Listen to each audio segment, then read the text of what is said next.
নমস্কার, কেমন আছেন সবাই? আশা করছি সবাই খুব ভালো আছেন। প্রিয়াঙ্কা মুখার্জির আরও একটি নতুন ব্লগে আপনাদেরকে জানাই স্বাগত।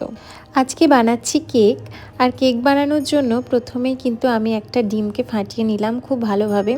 এরপরে আমি দিলাম 1 কাপ পরিমাণে ময়দা আর সম পরিমাণে মানে ওই 1 কাপ পরিমাণ মেপেই কিন্তু আমি দিয়েছি চিনি।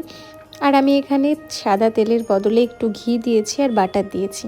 এবার এটাকে ভালোভাবে মেখে নিলাম। আর এখানে কালারটার জন্য আমি একটু কিন্তু খেজুর গুড় দিয়েছি।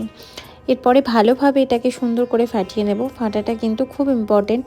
কেক যত ভালো ফাটবেন তত ভালো কিন্তু ফ্লাপি হবে এবং সুন্দর ফুলবে।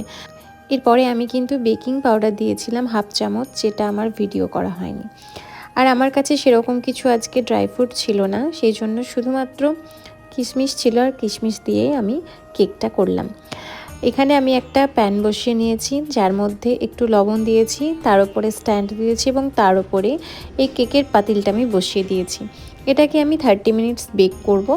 রান্না করতে করতেই আমার মা আমাকে ফোন করেছিল, তো মাকে একবার ভিডিও কল করলাম, দেখাচ্ছিলাম যে আমি আজকে কেক বানাচ্ছি।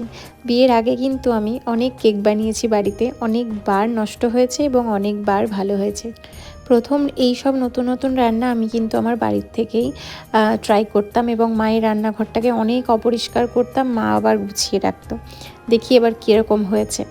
এই যে আমার 30 মিনিটস হয়ে গেছে, আর তারপরে আমি দেখলাম যে কেকটা সত্যিই প্রায় হয়ে এসেছে, মানে উপর থেকেও একটু ফেটে এসেছে, তার মানে কেকটা সম্পূর্ণ এবার নামানোর জন্য রেডি।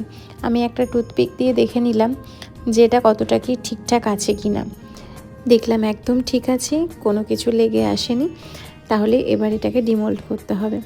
এটাকে তুলে নিলাম। তুলে নেওয়ার পর একটু ঠান্ডা হওয়ার জন্য ওয়েট করেছি, আর তারপরে এটা তুলে নিয়েছি। আমি আপনাদের সাথে ভিডিওটা করব ভেবে ভুলে গেছি।